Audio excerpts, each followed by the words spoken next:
आवाज की दुनिया के दोस्तों, कैसे हैं आप लोग?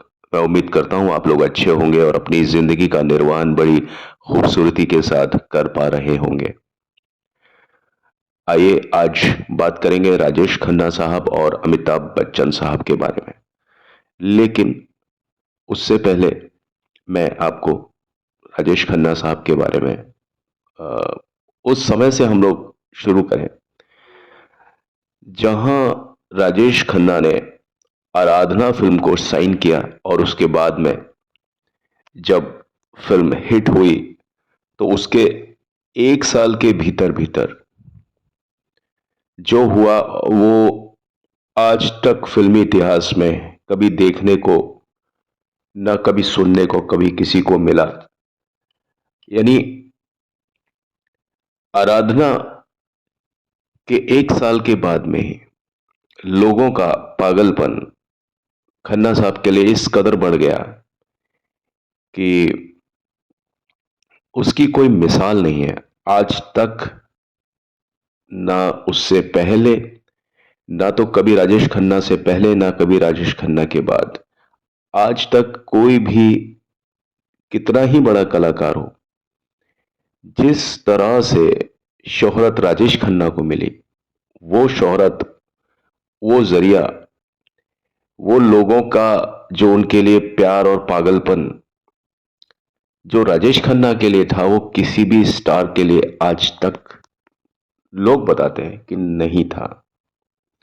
आप समझिए कि उनके गेट के बाहर 10-10 हजार लोग बैठे रहते थे दिन रात सड़कों पर। ज्यादातर उसमें लड़कियां और महिलाएं हुआ करती थी। और आलम यह हो गया कि उसकी वजह से, इन सब चीजों की वजह से एक पुलिस स्टेशन खोलना पड़ा। जो राजेश खन्ना का जो बंगला रहा आशीर्वाद, उसके पीछे ही एक पुलिस स्टेशन जो खुला हुआ है। जितने लोग मुंबई में रहते हैं, वो पुलिस स्टेशन राजेश खन्ना की शोहरत की वजह से ही उसी समय से 71 उस समय से वो पुलिस स्टेशन वहां पर खुला, जो कि सूत्र बताते हैं। उस समय स्टार एंड स्टाइल और फिल्म फेयर नाम की पत्रिकाएं बहुत ज्यादा चलती थी। और जो फिल्मी कलाकारों के बारे में जितना भी लोगों को ज्ञात है, वो उन पत्रिकाओं की वजह से ही है। और भी कई पत्रिकाएं चलती थी साथ में, लेकिन इन दो पत्रिकाओं का नाम बहुत ज्यादा होता था। साथ में सिने ब्लेड्स और स्क्रीन नाम की पत्रिकाएं भी होती थी। अक्सर मैं अपनी बातें उन्हीं के रेफरेंसेस पर बताता हूं। तो ये जो पत्रिकाएं थी, फिल्म फेयर और स्टार एंड स्टाइल, इन पत्रिकाओं ने राजेश खन्ना के बारे में जो लिखा, वो आज तक उस तरह के शब्दों का चयन, उस तरह के स्तंभ, उतना जो स्पेस जो दिया जाता था पहले मैगजीन में, फिल्मी मैगजीन में, वो किसी भी स्टार को इतना स्पेस नहीं दिया जाता था। 5 हिस्सों के आलेख में जाने माने जनसंपर्क गुरु उस समय जो थे, बनी रूबेन, उनके लेख आया करते थे। लेकिन जो अंतिम अंश में फिल्मी पत्रकारों की, उस समय एक देवी माना जाता था उसको, उनका नाम था देवयानी चौबल, जिन्हें शॉर्ट फॉर्म में देवी कहा जाता था। और देवयानी चौबल एक ऐसी पत्रकार थी जो बहुत ज्यादा बेबाक, बहुत ज्यादा निडर, बहुत ज्यादा मुंहफट, वो किसी से नहीं घबराती थी। और वो इस तरह से उनकी शख्सियत थी कि बड़े बड़े स्टार्स बल्कि उनके साथ में मतलब मिलने से बहुत डरते थे। और एक तरीके से उन्होंने अपना ऐसा एक तरीका बनाया हुआ था देवयानी चौबल ने, कि स्टार्स उनसे ज्यादातर दूरियां ही बना करके रखते थे, क्योंकि वो कब किसके बारे में क्या बोल दे, ये खुद देवयानी चौबल को भी नहीं मालूम होता था। हाँ, एक ऐसे स्टार थे जिनके बारे में कभी भी देवयानी चौबल ने कुछ गलत नहीं लिखा, बल्कि जो भी कहा वो सिर्फ तारीफ ही की।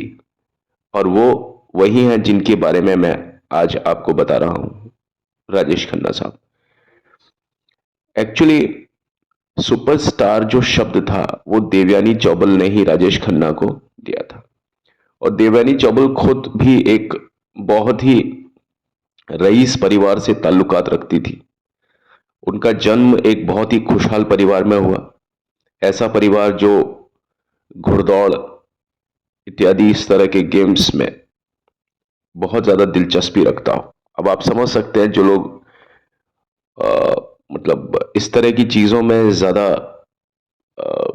मतलब होते हैं ना कुछ लोग, बहुत बड़े बड़े जो हस्तियां होती हैं।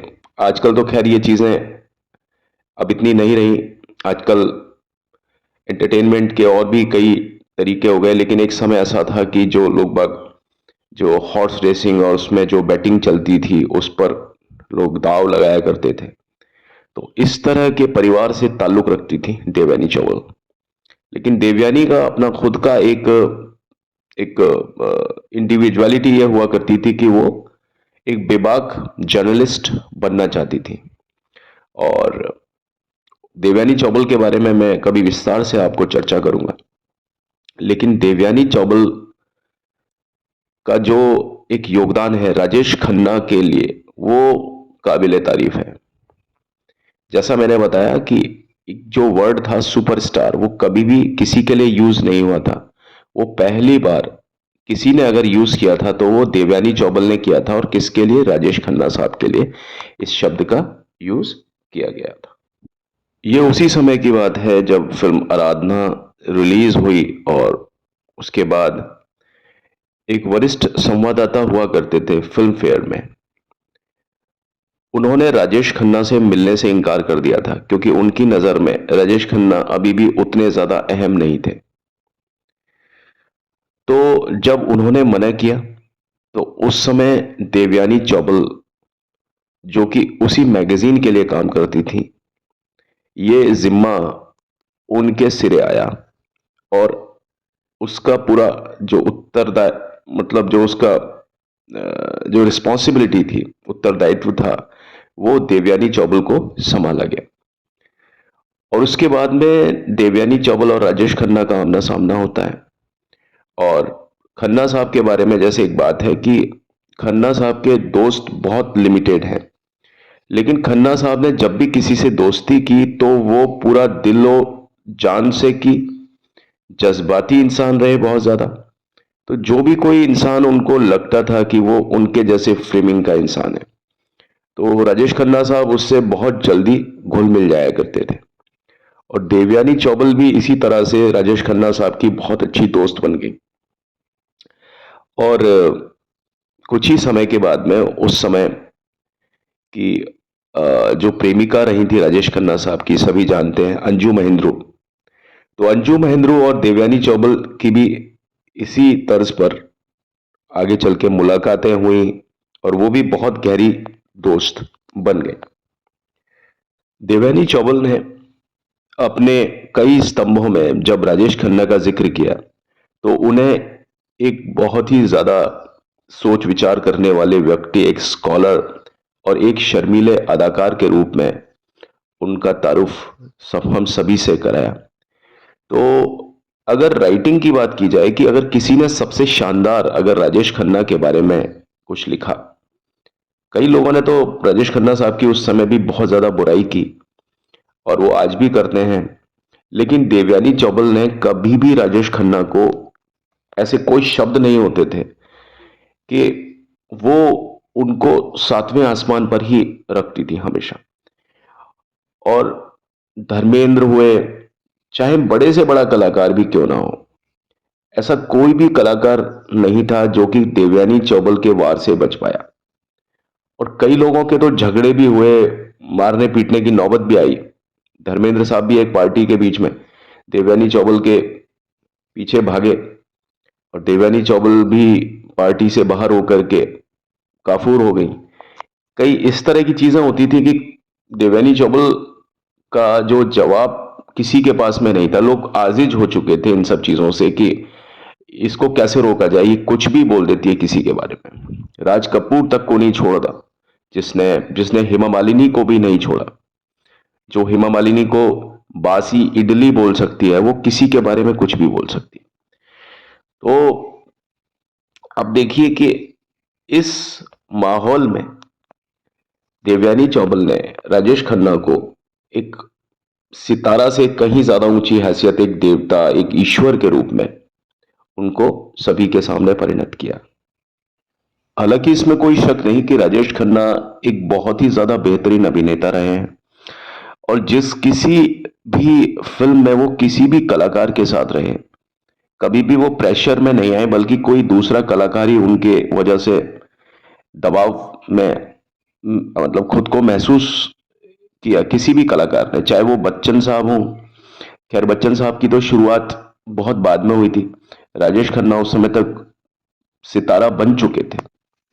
लेकिन बाद की फिल्मों में भी जब भी कभी राजेश खन्ना किसी के साथ में भी स्क्रीन शेयर करते थे, जबकि राजेश खन्ना का दौर जा चुका था, लेकिन उस समय भी राजेश खन्ना का जो कॉन्फिडेंस होता था वो बहुत जबरदस्त होता था। चाहे वो विनोद खन्ना हो, चाहे वो गोविंदा हो, चाहे वो कोई भी कलाकार हो, चाहे वो शत्रुघ्न सिन्हा हो, चाहे मिथुन चक्रवर्ती हो। कई फिल्में आई जो राजेश खन्ना का आमना सामना बहुत बड़े बड़े जो नामचीन स्टार्स होते थे उनके साथ में हुआ। बाद की फिल्मों में वो जब कैरेक्टर आर्टिस्ट के रोल्स ही उनको मिलते थे या कई मल्टी स्टारर मूवीज का ही हिस्सा रहे, वहां पर भी मैंने कभी नहीं पाया कि राजेश खन्ना किसी भी सीन में किसी के आगे झुके हों। तब उनका जो प्रभाव था वो सर चढ़ के बोलता था। तो कुछ लोग ये मानते हैं, और जबकि मैं आपको बताता हूं कि राजेश खन्ना साहब के बारे में गलत अफवाहें ज्यादा उड़ी हैं। कुछ लोग उन्हें प्रभावशाली नहीं मानते थे, कुछ लोग ये भी कहते थे कि ये सब किस्मत का खेल था, कि राजेश खन्ना साहब को अनायास ही आराधना मिल गई और आराधना हिट हो गई। कई बार चांस में होता है ना कि चांस की बात होती है कि किसी व्यक्ति को इतनी ज्यादा शोहरत मिल जाती है। लेकिन मैं पर्सनली इन सब बातों को सही नहीं समझता, क्योंकि मैंने राजेश खन्ना को बहुत ज्यादा स्टडी किया है, और आप लोगों ने भी देखा होगा कि राजेश खन्ना किसी भी सीन में जब आते हैं ना, और अगर कोई सीन उनको मिलना चाहिए, कुछ सीन तो बड़े गहरे होते हैं और कुछ सीन को वो गहरा बना देते हैं। आप उनकी डेप्थ देखेंगे ना जब कोई सीन को वो करते हैं, तो वो काबिल तारीफ होता है, और उसमें उनके सामने कोई भी कलाकार विराट नजर आता ही नहीं है। राजेश खन्ना की 1970 की कुछ फिल्में थी, करीब 10 फिल्में उनकी आई, और उनमें 5 फिल्में ऐसी थीं जिनसे कि वे आसानी से स्टार, यानी स्टार नंबर 1 की एक जो पायदान होती है, जो कुर्सी होती है, उस पर वो विराजमान हुए। कुछ लोग फिर भी उस समय ये मानते थे, जैसा मैं आपको बताया, जैसा कि राजेश खन्ना एक सिर्फ सीमित कलाकार थे, और वो सिर्फ बाग में सैर करना, गाने गाना, उस तरह के रोल्स के लिए ही राजेश खन्ना ज्यादातर कंफर्टेबल थे। बहरहाल इसको मैंने आपको जैसा बताया कि किस्मत का खेल समझें या राजेश खन्ना की खुद का एक तिलिस्म समझें, कि अगर उस तरह के गानों को अगर कोई बाग में भी गाता था ना, जैसे राजेश खन्ना ने गाया किसी गाने को, गुलाबी आंखें जो तेरी देखी या ये शाम मस्तानी, अगर वो गाना कोई और भी स्टार को लेकर के फिल्माया जाता तो शायद वो तिलिस्म पैदा होता ही नहीं जो राजेश खन्ना के गानों में हुआ। ये वो तिलिस्म हो सकता था जो देवानंद साहब ने कभी अपनी फिल्मों में दिया था।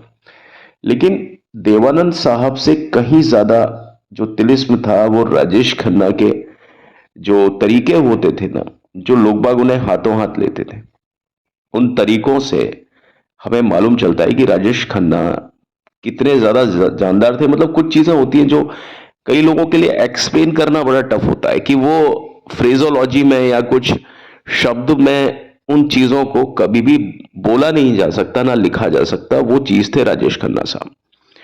हम उनके फैंस को कहां भूल सकते हैं, जो उनके प्रशंसक थे, और प्रशंसक भी कैसे प्रशंसक, मरने वाले प्रशंसक उन पर, जान देने वाले प्रशंसक की लाठी चार्ज भी हो जाता था कई बार, लेकिन प्रशंसक लाठी के जो घाव हैं उनकी चिंता किए बगैर अपने जो स्टार थे, अपने जो भगवान राजेश खन्ना साहब, ऊपर आका तो नीचे काका, उनको ही देखते रहते थे और उनकी छवि को पाने के लिए वो किसी भी हद से गुजर जाया करते थे।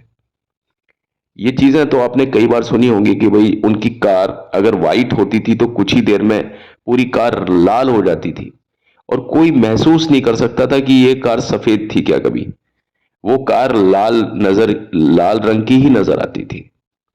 यानी होठों पर लगी लगी लिपस्टिक्स जितनी भी होती थी वो उनके कार पर लग जाती थी और कार का कोई भी एक ऐसा कोई कोना या कोई एक ऐसी जगह नहीं बचती थी जहां आपको सफेदपन नजर आ जाए। सफेद कार का सफेदपन 5 मिनट में पूरा लाल हो जाती थी कार। कहने का मतलब यह, और इतनी ज्यादा तत्परता किसी भी स्टार को अपने फैंस के द्वारा नहीं मिली।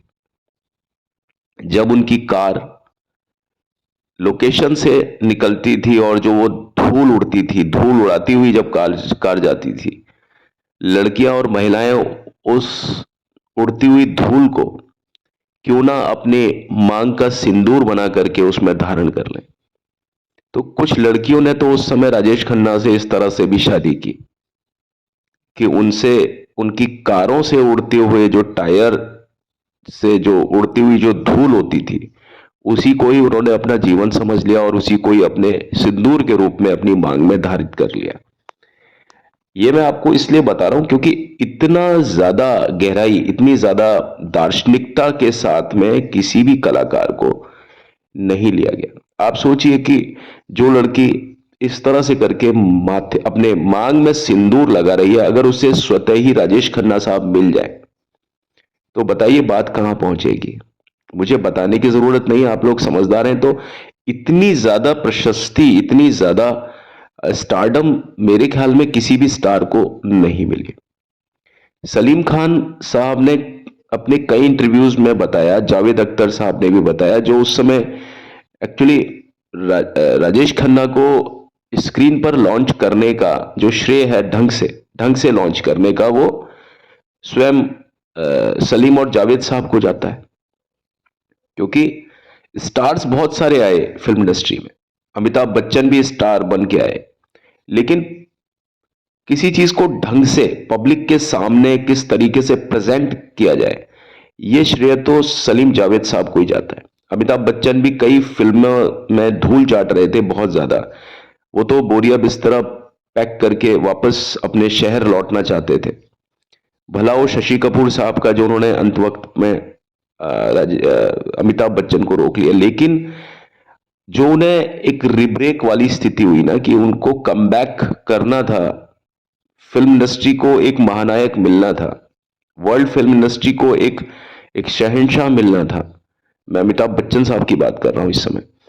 तो ये मिला, इसमें बहुत ज्यादा श्रेय जाता है सलीम जावेद साहब को भी कि वो प्रेजेंट बहुत अच्छा करते थे। वो स्क्रीन प्ले जो उन्होंने प्रोवाइड करवाया अमिताभ बच्चन को, वो स्क्रीन प्ले राजेश खन्ना को भी प्रोवाइड किया था, लेकिन उनकी लवर बॉय वाली इमेज को एनकैश किया था और अमिताभ बच्चन की एंग्री यंग मैन वाली इमेज को एनकैश किया था। किसने? सलीम जावेद साहब ने।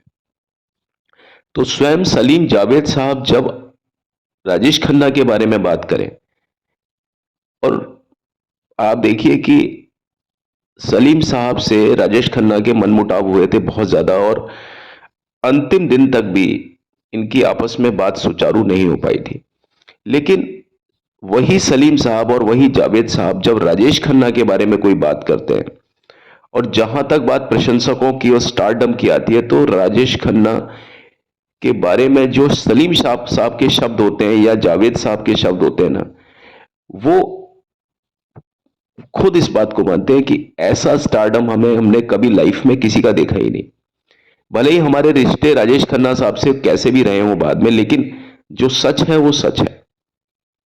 वो बताते हैं सलीम साहब कि मेरा बेटा सलमान खान चाहे कितना ही फेमस है, कितना ही फेमस है लोगों के बीच में, उनकी खूबसूरती की वजह से। और वो दुनिया के 10 हैंडसम जो मेल्स हैं उनमें से एक सलमान खान है, लेकिन इतना होने के बावजूद भी वो राजेश खन्ना के सामने कुछ नहीं है। वो राजेश खन्ना के सामने उनके नाखून की एक एक होता है ना, कतरा भी नहीं है। क्योंकि राजेश खन्ना जब जहां बैठते थे, लोग बागों के लिए वो उनका चेहरा, जहां जहां पर वो चेहरे को अपने घुमाते थे, जैसे आपने टेबल फैन देखा होगा, टेबल फैन जहां जहां अपना फेस करता है ना, वहां वहां पर हवा आने लग जाती है ना। उसी तरह से राजेश खन्ना का जो चेहरा होता था ना, जहां जहां पर चेहरे का मूवमेंट होता था ना, उस चेहरे के सामने हजार हजार की संख्या में लोग बाग उस चेहरे के सामने भागते रहते थे। राजेश खन्ना ने अगर अपना चेहरा दाएं से बाएं घुमाया, लोग बाग हजार हजार दो दो हजार के झुंड में दूरी पर जो होते थे, वो उनके चेहरे के हिसाब से अपने आप को दौड़ाते रहते थे। उन्होंने चेहरा दायां किया तो लोग बाग दाई तरफ आ गए सारे दूर वाले, और जब उन्होंने अपना चेहरा दाएं से बाईं ओर किया तो वही लोग भागते हुए दाएं से बाईं ओर और बाएं से दाईं ओर, और यही चलता रहता था। चाहे तो फिल्म की शूटिंग हो रही है, चाहे कुछ हो रहा है, लोग बागों का हुजूम इतना ज्यादा होता था कि उस पर पुलिस का प्रबंध कराना बहुत ज्यादा जरूरी होता था। लाठी चार्ज हो जाया करता था।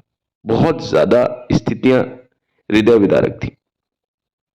कई महिलाओं ने, अब ये कहने की बात नहीं है, कई महिलाओं ने अपने शरीर का कोई भी ऐसा अंग नहीं था जहां पर टैटू नहीं करवाया, और राजेश खन्ना के नाम से कईयों ने अपने थाइस पर टैटू करवाया, कई ने अपने हाथों पे टैटू करवाया, किसी ने अपने बैक पर। मतलब आप ये समझिए कि आज की तारीख में वो सभी जो नई जो जो लड़कियां होंगी वो भी राजेश खन्ना की हम उम्र की होंगी, या तो वो इस दुनिया में होंगी या दुनिया से जा चुकी होंगी। अगर वो दुनिया में होंगी तो वो किसी ना किसी की दादी, किसी ना किसी की नानी होंगी। आज भी वो उस टैटू को कैसे छुपा पाती होंगी, मेरे लिए ये समझना बड़ा, मतलब बड़ी टेढ़ी खीर है। या उनकी शादी जिन जिन लोगों से हुई होगी, भगवान करे उनकी जिंदगियां बहुत अच्छी रही हों। क्योंकि आप समझिए कि पागलपन मतलब पागलपन नहीं है ये, पागलपन मतलब वो दीवानगी वाला पागलपन है, जो कि आपको किसी एक कलाकार को देख करके समझ में आता है। और लोगों को भी एडमायर किया लोगों ने, लेकिन एक दूरी से एडमायर किया, इस तरह से नहीं कि उसका पूरा का पूरा जो जादू था वो अपनी पूरे पर्सनैलिटी पर, अपनी जिंदगी पर ही उसको एक एक पल पर ऐसा जबरदस्त उड़ेला कि उसके अलावा लोगों को अपना कुछ का खुद का कोई होश ही नहीं रहा। मेरे कहने का जो तात्पर्य है वो आप समझ पा रहे होंगे मैं क्या कहना चाहता हूं आपसे। राजेश खन्ना की 3 फिल्में थी, आनंद, अंदाज और अमर प्रेम। तीनों ही आ से थी। अंदाज जो कि प्रदर्शित हुई थी सन 1971 में, आनंद और अमर प्रेम प्रदर्शित हुई थी 1972 में। अगर आप ध्यान से देखेंगे तो इन फिल्मों में राजेश खन्ना साहब ने सिर्फ लवर बॉय की भूमिका अदा नहीं की है, बल्कि उन्हें जब भी कभी एक दार्शनिक, एक अपना अंदाज प्रस्तुत करना होता था, तो राजेश खन्ना से बड़ा दार्शनिक हमें कभी कोई नजर आया ही नहीं फिल्मों में। जब भी कभी वो कोई बात बोलते थे तो उसमें वो दार्शनिकता वाली बात आती थी। अब चाहे वो उस गाने में बोल रहे हो, चाहे वो किसी भी सिचुएशन में जब राजेश खन्ना कोई बात बोलते थे तो लगता था कि यार ये कोई महापुरुष का कोई वचन है, कोई एक सूक्ति बोली जा रही है। जो मैं इस चीज को जो महसूस करता हूं वो मैं बता रहा हूं। और इन 3 फिल्मों को कल्ट फिल्म का रुतबा मिल गया था, और जिसकी वजह से खन्ना साहब यानी राजेश खन्ना को यह यकीन हो गया था कि अब उन पर कोई भी वो नियम लागू नहीं होते हैं जो कि एक नॉर्मल एक स्टार के ऊपर जो नियम लागू होते हैं। कुछ ही फिल्मों के साथ खन्ना साहब ने हजारों प्रशंसकों के लिए एक नई आशा का प्रतीक खुद को बन के दिखाया। और आनंद में उन्होंने एक ऐसे किरदार को रचा जो हमेशा हमेशा के लिए हिंदी सिनेमा का जो प्रेमी होते हैं उनके दिमाग पर, उनके दिलो दिमाग पर जो चीज नक्शे के तौर पर अंकित हो जाने वाली थी, उस तरह के एक पात्र को उन्होंने पर्दे पर जीवंत किया। पात्र को गढ़ा तो भाई लेखक ने, लेकिन जो उस पर जो अभिनय किया वो खन्ना साहब ने ही किया। और मैं ये कहता हूं कि उस अभिनय जैसा अभिनय कोई करके दिखा सके तो मैं मानूं। लोग बोलते हैं कि साहब चांस की बात थी, कई बार कोई चांस नहीं था। जो वो अदायगी उनकी होती है गाने में, आप देखिए, हालांकि वो गाने में आप देखिए, आनंद फिल्म की अगर मैं बात करता हूं, उसमें कहीं भी किशोर कुमार नहीं है। लोग कहते हैं ना कि साहब जब राजेश खन्ना कहते हैं तो गाना गाते हैं तो हमें किशोर कुमार की आवाज की जरूरत पड़ती है।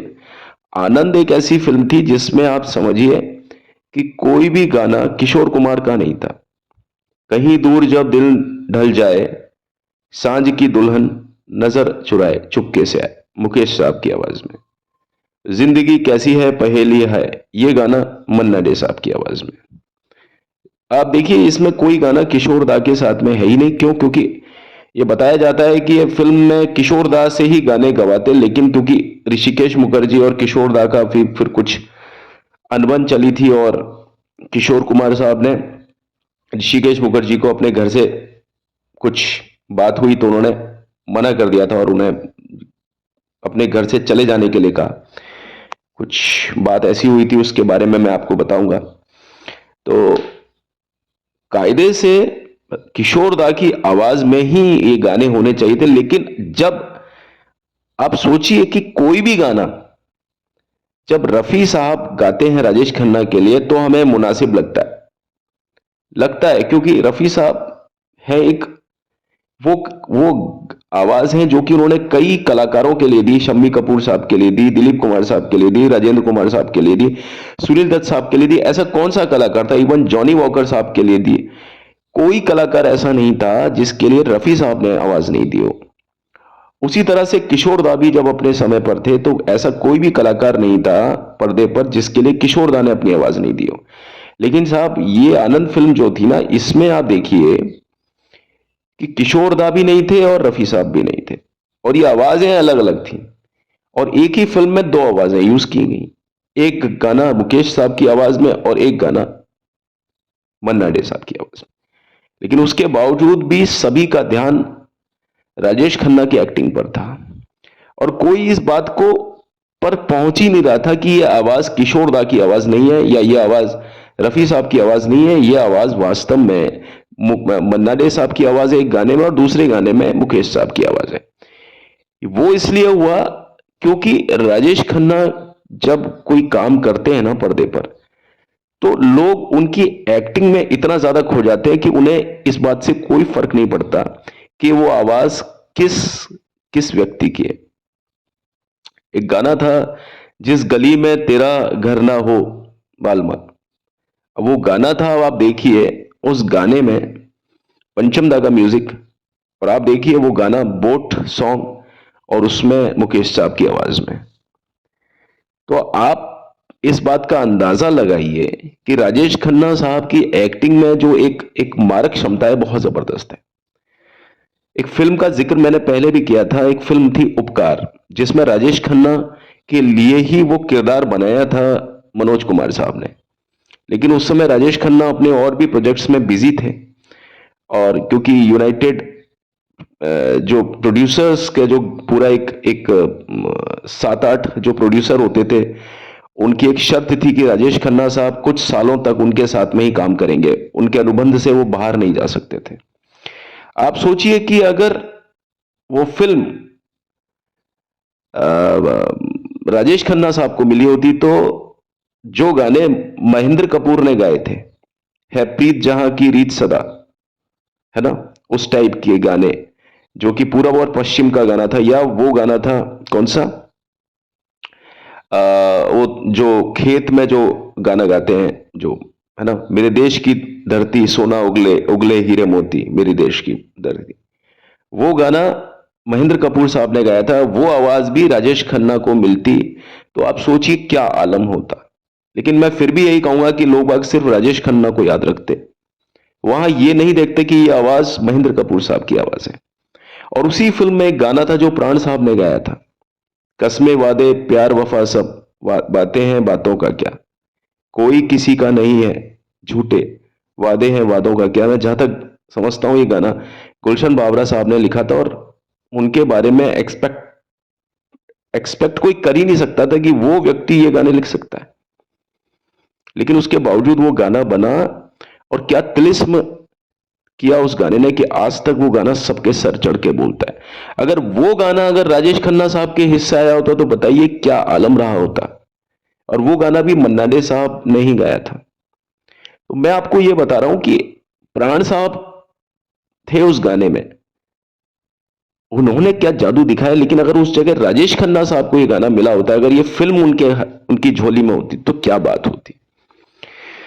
तो राजेश खन्ना साहब का एक अलग ही अंदाजे बयां हुआ करता था, बहुत शानदार, बहुत जानदार अंदाजे बयां हुआ करता था। जैसा कि मैंने आपको बताया, ये फिल्म मैं आनंद की बात कर रहा हूं, ये फिल्म बनाई थी एनसी सिप्पी ने। और इस फिल्म की जो स्टार कास्ट थी शुरू में वो इस तरह से नहीं थी, अनंत फिल्म की बात करूंगा। उस फिल्म की स्टार कास्ट में पहले राजेश खन्ना और अमिताभ बच्चन नहीं थे, उसमें थे महमूद साहब और किशोर कुमार साहब। लेकिन जैसा कि मैंने आपको बताया कि किशोर कुमार से उनका कुछ मनमुटाव हुआ, तो इस कारण से कलाकारों के चुनाव में अंततः बदलाव करना पड़ा था। और उसके बाद में फिर ये हमारी स्टार कास्ट तय हुई।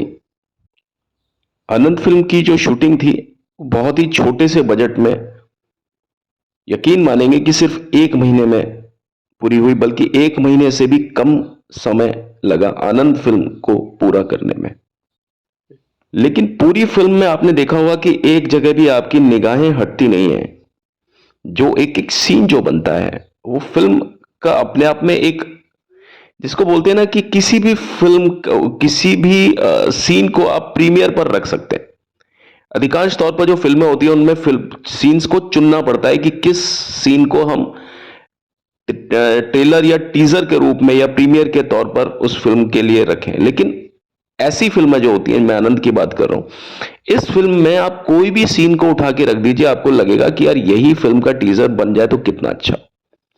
लेकिन उसमें भी एक खास सीन था, लास्ट वाला जो सीन, लास्ट मतलब अंत में जब राजेश खन्ना साहब को मरना होता है, वो ल्यूकीमिया जो बीमारी होती है, कैंसर से पीड़ित होते हैं और अंत में उनको मरना होता है। और वो हमेशा पूरी फिल्म में जिस जिस कलाकार से मिलते थे फिल्म की स्टोरी में, वो कितना ज्यादा जिंदा दिल तरीके से मिलते थे। हालांकि उन्हें ये पता था कि मैं कुछ ही दिन का मेहमान हूं, लेकिन उसके बावजूद भी उनके चेहरे पर कोई निराशा नहीं थी।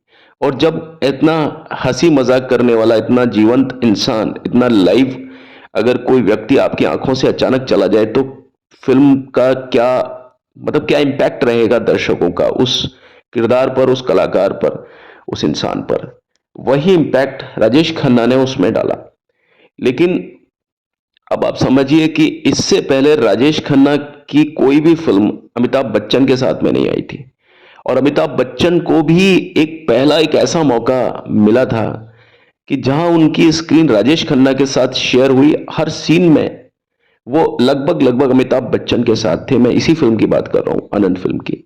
लेकिन एक सीन ऐसा था जहां पर सब कुछ साइलेंट हो जाने वाला था और पूरा देश, पूरी दुनिया उस सीन को 100% देखती। जो जो व्यक्ति आनंद को देखता वो उस सीन को जरूर देखता जहां पर ये सुपरस्टार मरने वाला था। और जब किसी फिल्म में राजेश खन्ना मरते थे ना, तो लोग बात सोचते थे कि राजेश खन्ना वास्तव में मर गए। क्योंकि जैसा कि मैंने आपको बताया कि राजेश खन्ना का जो तिलिस्म था कि अगर वो फिल्म में कोई एक्टिंग भी करते थे ना तो लोगों को वो रियल लगती थी। हर चीज राजेश खन्ना जो करते थे वो लोगों को लगता ही नहीं था कि ये फिल्म में हो रही है बात, ऐसा लगता था कि वो वास्तविक तौर पे हो रही है। और यही चीज बदले में जो उनके प्रशंसक थे वो चीज उनको देते थे। जैसा मैंने बताया कि जब राजेश खन्ना की गाड़ी जब धूल उड़ाती हुई जाती थी तो महिलाएं और लड़कियां जो उन पर दीवानी थी वो उसी को अपना जिंदगी समझ के और उन्हीं से शादी करने के बतौर उस उड़ती हुई धूल को अपनी मांग में सिंदूर के बतौर लगा लिया करती थी। तो इसी तर्ज पर जब ये सीन राजेश खन्ना के साथ में अमिताभ बच्चन का ये सीन था, ये डेडली सीन था। और ये सोचिए कि यही एक सीन था जिसके ऊपर पूरी फिल्म की धुरी, जो पूरा एक्सिस का जो मतलब वो टिका हुआ था ना, जो सेंटर था, जो एपी सेंटर था ना, वो पूरा का पूरा वो इस पॉइंट के ऊपर टिका हुआ था, जहां पर लोग बाग राजेश खन्ना को पूरी तरह से नोटिस करते। जब राजेश खन्ना मरते और राजेश खन्ना को नोटिस किया सभी ने, तो ये चीज महमूद साहब ने अमिताभ बच्चन को एडवाइस की थी कि भैया इस जगह पर अपना वो एक्टिंग करना, तुम वो एक्टिंग करना कि राजेश खन्ना को माना कि पूरे के पूरे वोट राजेश खन्ना को मिलेंगे इस सीन पर। लेकिन चांसेस इस बात के भी होंगे क्योंकि राजेश खन्ना के साथ में तुम होगे और सीन में कोई नहीं होगा और वो राजेश खन्ना का डेथ सीन होगा, तो वहां पर तुम्हें पूरा चांस है कि तुम वहां पर अपनी भी एक्टिंग दिखाओ। राजेश खन्ना दिखाएंगे मरने की, और तुम्हें एज बीइंग अ डॉक्टर उनके साथ में जो भी तुम्हें डायलॉग मिले उनको इस तरीके से, इस प्रभावशाली तरीके से करना कि तुम छा जाओ उसमें, क्योंकि लोग बागों की निगाह उस सीन के ऊपर 100% होगी पूरी तरीके से। और लोग बाग एक बार नहीं, कई कई बार, हजारों बार इस सीन को, इस चीज को देखेंगे, इस फिल्म को देखेंगे, और इस फिल्म को देखेंगे तो सीन को देखेंगे। और जब इस सीन को देखेंगे तो तुम भी इस सीन में, इस फ्रेम में हो, क्योंकि यहां पर बात हो रही है डॉक्टर की और उस पेशेंट की, जो जो जा रहा है इस दुनिया को छोड़ करके, और वो जो डॉक्टर है वो उस पर क्या रिस्पॉन्स देगा, क्या रिस्पॉन्ड करेगा उस चीज पर। अब आप देखिए जब वो सीन जब आता है तो आप देखिए राजेश खन्ना के साथ में अमिताभ बच्चन भी बराबर बोल रहे हैं। बाबू वो शायद ऐसे करके जब बोलते हैं तो कहते हैं कि मैं कितने समय से तुम्हारी बक बक बक बक सुन सुन के परेशान हो गया हूं। जब वो, है ना, बोलो मुझसे बात करो, मुझसे बात करो, बोलो मुझसे बोलो, जब अमिताभ बच्चन ये चीज बोलते हैं तो आपको अमिताभ बच्चन के कहे हुए डायलॉग भी आपके कान में गूंजते हैं। और वो डायलॉग्स हमारे कान में हमेशा गूंजते हैं। जब भी कभी हम फिल्म आनंद की बात करते हैं तो ये डायलॉग्स जो राजेश खन्ना के जो जो गूंजते हैं ना, बाबू मोशाय करके जब वो अपने प्राणों को छोड़ते हैं, उसी समय हमें राजेश खन्ना के साथ में अमिताभ बच्चन के डायलॉग्स भी सुनाई देते हैं, और वो हमारे अंतर मन में फिट हो जाते हैं।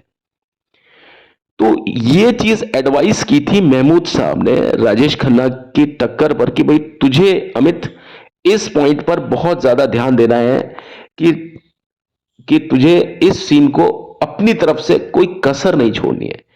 और महमूद साहब की बात पर पूरी तरीके से गौर करते हो, उनको अपना बड़ा भाई, अपने पिता तुल्य मानते थे। हालांकि बच्चन साहब ने बाद में अपने रवैये को चेंज किया था कई लोगों के लिए, उसमें महमूद साहब भी थे। लेकिन मैं इसमें यही कहूंगा आपको कि राजेश खन्ना जो थे सो थे, लेकिन अमिताभ बच्चन को उनके कद पर लाने के लिए महमूद साहब ने जो एक काम किया वो काबिल तारीफ है। और वो कोई बाप या एक बड़ा भाई ही अपनों के लिए कर सकता है और कोई नहीं कर सकता। और यही एक ऐसा सीन था कि जहां पर लोगों को यह लग सकता था कि अगर राजेश खन्ना बहुत कुछ हैं तो अमिताभ भी कुछ कम नहीं है। और ये, जबकि आप समझिए इससे पहले राजेश खन्ना की तो कितनी फिल्में हिट थी। ये एक ऐसा सीन था जिससे पहले राजेश खन्ना जो थे ना वो एवरेस्ट की तरह थे, और अमिताभ बच्चन थे ना वो पूरा पाताल की तरह थे। अमिताभ बच्चन प्रशांत महासागर बन चुके थे पूरा नीचे की तरफ, और वहीं राजेश खन्ना साहब 8,848 मीटर यानी माउंट एवरेस्ट थे। लेकिन इस पर्टिकुलर शॉट ने राजेश खन्ना की हाइट को कम किया, और उधर अमिताभ बच्चन की जो गहराई थी ना उसको लेकर के जमीन पर आ गए। मतलब कहने का मतलब है राजेश खन्ना और अमिताभ बच्चन इस सीन में कहीं पर भी ऐसा नहीं लगा कि कहीं कहीं अमिताभ बच्चन राजेश खन्ना से कम पड़े, कहीं नहीं। और उसके बाद में ही अमिताभ बच्चन ने धीरे धीरे करके अपने अपने प्रयासों से राजेश खन्ना को एक के बाद एक, जिसको बोलते हैं ना, डाउन किया, हर पॉइंट पर डाउन किया। इसके बाद में नमक हराम जो फिल्म आई वहां पर अमिताभ बच्चन को पूरी तरीके से एक एंग्री यंग मैन के तौर पर दिखाया गया। और यहीं से ही आप देखिए कि अमिताभ बच्चन और राजेश खन्ना के बीच में लोगों ने डिफरेंस करना शुरू कर दिया। आनंद फिल्म में तो डिफरेंस किया था या नहीं किया था, वहां थोड़ा सा डिफरेंस किया था लोगों ने, वहां डिफरेंस करने का मौका नहीं मिला लोगों को, यानी भिन्नता बताने का मौका नहीं मिला, क्योंकि एक जना मर रहा था, एक जना जी रहा था, एक जना डॉक्टर था, एक जना पेशेंट था।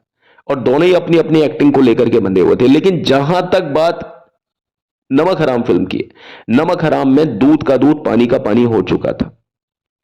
लोगों को जितना ज्यादा राजेश खन्ना याद है, उस समय अमिताभ बच्चन की भी एक एंग्री यंगमैन वाली जो भूमिका थी ना, हालांकि उस समय तक आप ध्यान दीजिए उनकी वो फिल्में प्रदर्शित नहीं हुई थी, ना तो दीवार, ना जंजीर, ना शोले, नामो निशान नहीं था। लेकिन मैं ये कहता हूं कि ये जो फिल्म थी ना, ये अमिताभ बच्चन की वो फिल्म थी कि उससे पहले वो एंग्री यंग मैन में अगर कहीं दिखाई दिए तो वो नमक हराम में दिखाई दिए, जहां पर राजेश खन्ना खुद ही अमिताभ बच्चन को प्लांट करता है।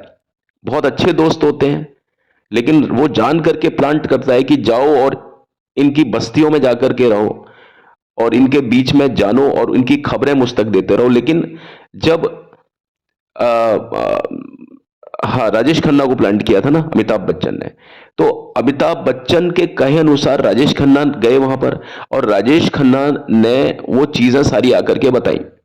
तो आप देखिए कि अमिताभ बच्चन तो एक इंडस्ट्रियलिस्ट हैं, और इंडस्ट्रियलिस्ट का हमेशा जो टोन होता है, जो जो मतलब फैक्ट्री का मालिक होता है या जो मिल का मालिक होता है, वो हमेशा एक रैशनेस में रहेगा, है ना। तो वो रैशनेस दिखाई है, वो गुस्सा दिखाया है अमिताभ बच्चन का तगड़ा वाला, और वहीं से ही अमिताभ बच्चन के प्रशंसक अलग हो गए और राजेश खन्ना के प्रशंसक अलग हो गए।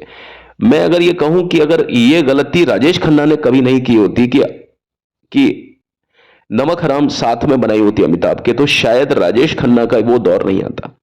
राजेश खन्ना अपनी फिल्में अलग से कर रहे होते और अमिताभ बच्चन अपनी फिल्में अलग से कर रहे होते।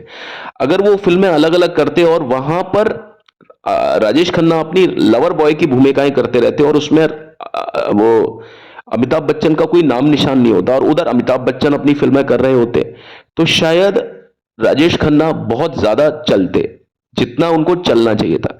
लेकिन ये एक ऐसी फिल्म थी जिसमें दोनों आ गए, और दोनों आने की वजह से लोगों ने उनका कंपैरिजन करना शुरू कर दिया, तुलना करनी शुरू कर दी। और उस समय आपको मालूम है इंडस्ट्री और मिल मजदूर वाली ये सारी चीजें होती थी, तो लोग वैसे भी इन सब चीजों से आजिज थे। उस समय ऐसे ही केसेस थे इंडिया में जहां पर शोषण होता था मजदूरों का, तो लोगों को एक इस तरह के कर्णधार, एक ऐसे सूत्रधार की जरूरत थी जो उनके लिए आवाज उठा सके, रियल जिंदगी में नहीं तो फिल्मों में ही सही। वहां से फिर आप देखिए कि कुछ किस्मत भी थी, और उसमें मैं ये नहीं कहता कि अमिताभ बच्चन की कोई कोई अभिनय में कहीं कोई कमजोरी थी या कुछ थी, उनका अभिनय तो सर चढ़ के बोलता है।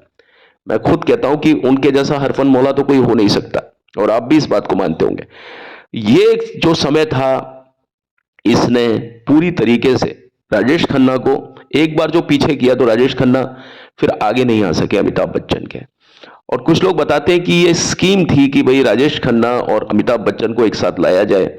महमूद साहब भी ये चाहते थे कि अमिताभ को एक एडवांटेज मिले, राजेश खन्ना से आगे आने का थोड़ा सा मौका दिया जाए। तो ये चीज महमूद साहब ने बताई राजेश खन्ना को, सॉरी अमिताभ को, कि भाई इस सीन में तू जान डाल देना, ये लास्ट वाला सीन है आनंद में, इसमें तू जान डाल देना और उसके बाद में देखना इसका इंपैक्ट। और आप देखिए साहब, उस समय तो खैर किसी ने अमिताभ बच्चन को इतना ज्यादा कहा नहीं होगा, मैं समझता हूं नोटिस जरूर किया होगा, लेकिन आज की तारीख में जब राजेश खन्ना का नामो निशान जा चुका है, अगर कोई आनंद फिल्म को देखता है तो वो अमिताभ बच्चन को बराबर समझेगा, बिल्कुल बराबर समझेगा। बल्कि कुछ लोग तो अमिताभ को ही ज्यादा कहेंगे कि भाई उस फिल्म में अमिताभ ने जो किया वो किसी भी हद में राजेश खन्ना के रोल से कम नहीं था। क्योंकि जाहिर सी बात है आज की तारीख में जो जो कद अमिताभ का रहा वो किसी का नहीं रहा, तो लोग बाग आज की अमिताभ की इमेज से उस समय की इमेज को जरूर एनकैश करने की कोशिश करेंगे। बहरहाल आज का जो मेरा जो अपना ये अध्याय है काफी लंबा हो गया, लेकिन भाई जिक्र था इसलिए बात की। चलिए आज की सभा में सिर्फ इतना ही, अगली सभा में आपसे एक बार रूबरू फिर से होऊंगा इस वादे के साथ। अभी आपसे रुखसत लेता हूं, अभी तो चलता हूं, लौट के मिलता हूं, बट जाने से पहले मेरी आपसे वही एक रिक्वेस्ट है कि प्लीज मेरे चैनल को लाइक शेयर सब्सक्राइब जरूर करें और बेल आइकन को जरूर दबाएं। प्लीज मेरे चैनल को सब्सक्राइब जरूर करें। कल मिलते हैं। Thank you and have a great care.